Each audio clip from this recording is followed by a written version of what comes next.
Okay, onto a really common question on the exam, regulation. And it's a bit weird that it's a common question on the exam because it's not technically an economic tool, it's more political tool. But let's have a look at how it can work. It can be quite complicated actually. So again, we're evaluating the impact of how it can be a possible solution to market failure, and we're discussing the effectiveness. So just a short recap of the main things that we've been looking at, the main problems, so negative externalities or demerit goods. The problem with this is that it's overproduction or overconsumption, so we use indirect taxes to try and reduce that consumption or production, whereas underproduction, underconsumption would go with positive externalities and merit goods, so we use subsidies to decrease the cost of production, move supply to the right, and increase the equilibrium quantity. So the reason I'm showing you that now is because with regulation you can use it really for negative externalities and positive externalities as well. You can use it for overconsumption, production, or underconsumption and production. So regulation is your kind of your legal framework. So it's rules by the government backed by the use of penalties usually. And if you go onto this link here, it takes you through the kind of the rules and the regulations behind wearing seatbelts and the penalties that you could face if you don't wear your seatbelt. So the rule is, the law is, you have to wear your seatbelt if you're in a car, and the fine you could get if you're caught not doing that is £100 on the spot fine, and if you're prosecuted, maximum £500 fine. Okay, so let's have a look at a few different types of regulation diagram. So I'm just going to talk you through these, but we can get, this is a classic case of kind of regulation where we have some licensing. So we say maybe there's only so many people that are allowed to supply, maybe here we have kind of doctors' services, but you might have kind of, I'm thinking of taxi firms, they have strict licensing. I'm thinking of kind of chemists and places where you can buy alcohol from. They have to be licensed to sell them. Now that shifts supply to the left. If I were drawing this diagram, I would be really, really tempted to do a vertical supply and say that, you know, this is the like set limit that the government allow, because that's quite common with licensing rules. And the effect that that has on the market is that it should, as long as the equilibrium position, the new one, when you've imposed the license, is to the left of the original one, it should increase the market price and therefore cause a movement along the demand curve, so it's reducing the equilibrium quantity. This is a bit of a funny one, but regulation would actually include bans as well, just completely getting rid of a market. Now, the reason this is a funny one is because if I impose a ban on the sale of something, basically you just take away the supply curve, so it would just be this kind of demand curve with no supply. So you'd have to think of a clever way of drawing this. Maybe draw this one and say before the ban, and then just draw the demand curve next to it on another diagram and say this is after the ban. But what happens is, because you just completely remove the supply, some of the problems of that could be that, you know, if you just introduce a little bit of supply, I'm thinking like an illegal, a black market, you're going to be able to charge a very high price for that. So you can see there's an incentive sometimes for people to sell things that are completely banned, such as illegal drugs. Okay, this very similar to the first diagram I showed you. Maybe the government have introduced regulation, health and safety regulation, or some kind of training regulation, which means you have to train your staff in a certain way, or they've got to go on a course. This increases the cost of production, so it moves the supply to the left. It causes this movement along your demand curve because it has upwards pressure on the price, and therefore the equilibrium quantity would reduce. However, we might be looking at regulation that affects the demand side of things. So regulation that means that you have to provide information on packaging. So I'm thinking about cigarette packaging, or I'm just thinking about calorific information. We have a lot more of that these days. And although it's not necessarily set in stone, it's very much encouraged on food products.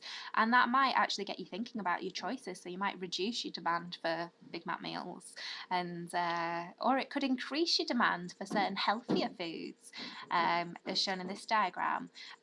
Or you might find that there's a fine placed on something. So there's a fine for not doing something. I'm just thinking about attending school, and there's parents now get fined if you take your children out of school during school holidays. So that might mean that the demand increases because you don't want to face a fine.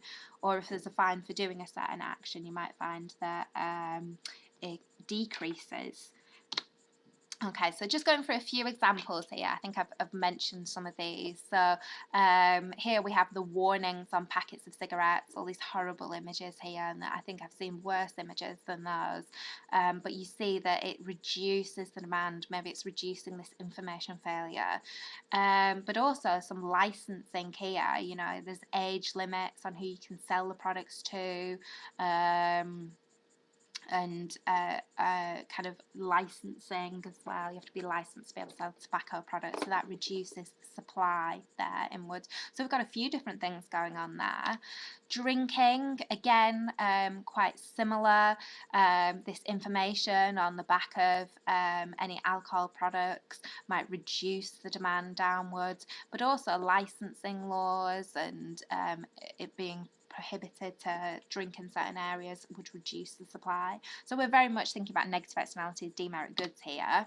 But what about positive externalities, healthy products? We might have more information, as we have here. I've spoken about the traffic light system and the change for life kind of system. Now, this would actually should cause an increase in demand for healthier foods and a decrease in demand for less healthy foods. But here, what I'm looking at is kind of regulation in schools. So now schools have quite strict policies on the type of foods that they can serve, certainly to students under 16. And this might mean that it reduces the supply of the unhealthy foods and increases the supply of the more healthy foods. So we're thinking about kind of Jamie's school dinner and those kind of initiatives to get rid of the turkey Twizzlers here, and maybe more kind of have more fruit and vegetables and salady based products on the menu. Okay, and then providing education as well. I think this is for truancy, so not attending school. So you're getting kind of fines here if you don't attend for 5 days, and then if you don't pay, it gets doubled, and then prosecution. I don't know if I've spelled that right, but prosecution, and schools have got this target of over 95% average attendance that they've got to achieve. And so you might find that demand for kind of school places each day, the demand for schooling each day actually increases because these fines are putting people off doing the behaviour that you don't want them to do, which is truants. Okay, so regulation, lots of different diagrams that you can draw. So you just have to make up your mind based on the case study that you're looking at, which one is the best to draw.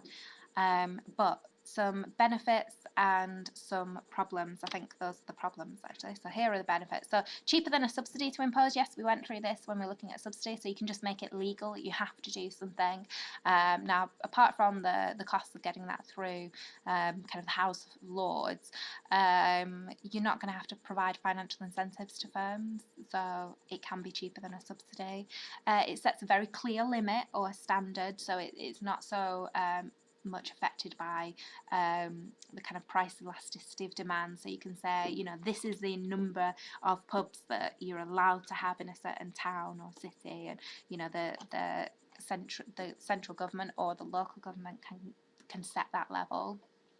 You can also back them up with the use of fines. So you can say it's law to do this, and if you don't do this, you get fined for doing it. So it can raise revenue as well for the government, and can have a more. I mean, I've put here can have an instant effect. It's not exactly instant, but if the government really wanted to pass a law, they could get it through relatively quickly. I mean, it's going to take a few months, but you could go through kind of emergency procedures and get it through relatively quickly. So if we look back at the disadvantages, can be expensive to enforce. Just because you make something law, doesn't mean everyone's going to do it. You've got to advertise and inform people, and you've also got to police it as well. So have people chasing up people that don't adhere to the law. It's hard to set it at the right level, so you can set it at a particular level, but it's quite a crude instrument. So whereas before I was talking about central or local government setting the number of pubs that you're allowed in a town, well, how do you come up with that number? How do you, set this licensing limit? What is the maximum or the minimum that you should have? What's the socially optimal? It's going to be quite difficult to calculate. It doesn't raise revenue like an indirect tax would. You can impose fines, but it's not quite the same as the indirect tax. And then I think this is just something I've copied over from the other presentation, but again, PED might have some effect on it as well. How inelastic or elastic the demand is when we're shifting supply to the left or to the right. It will cause a price change, but that's going to have an effect, more of an effect if the demand is elastic than if it is inelastic. And it might also have these undesired effects. So the YouTube video I've got here is just a YouTube video of prohibition in the 1920s in America, and they call it the Jazz Age then, and bootlegging and moonshine and all those types of things that you can get. And really what you had in America is the rise of the gangsters, really, because they saw this opportunity to make a lot of money from something that had been banned, which was alcohol. So it doesn't always work out that well. And our kind of war on drugs and things like that. I mean, is that working out that well? Just because we make them illegal doesn't mean the problem just goes away. So your alternatives for overconsumption or production would be an indirect tax. It raises revenue, but of course it's very dependent on price elasticity of demand. And anything, if you've got something that's underconsumed or underproduced, you could use a subsidy, and that's good because it uses market forces, but it is also very expensive. So here we have an essay question from not that long ago.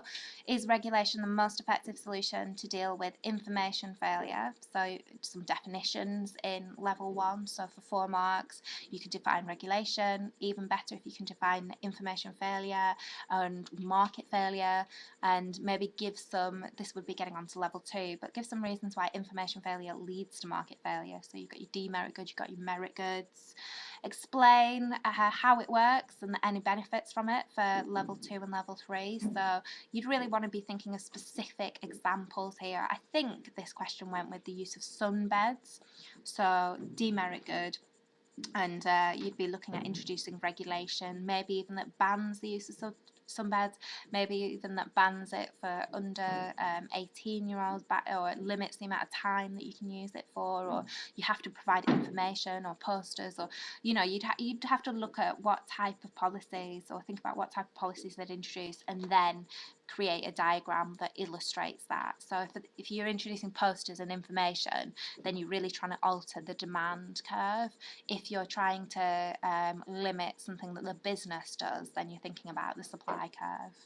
Level 4, explain the negatives, and then your extended evaluation, you need to look at either what they all depend upon. So what does the effectiveness depend upon? Well, it could depend upon how much people actually respond to poster campaigns or being given information about the harmful effects of sunbeds. Are people actually that responsive when they see that information?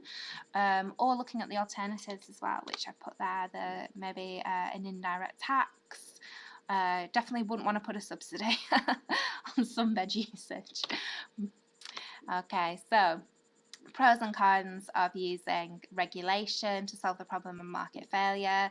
You really need to think about what is it that we're doing. Are we trying to reduce demand, increase demand, reduce supply, increase supply for that one? And then looking at the effectiveness, so arguing the pros and the cons.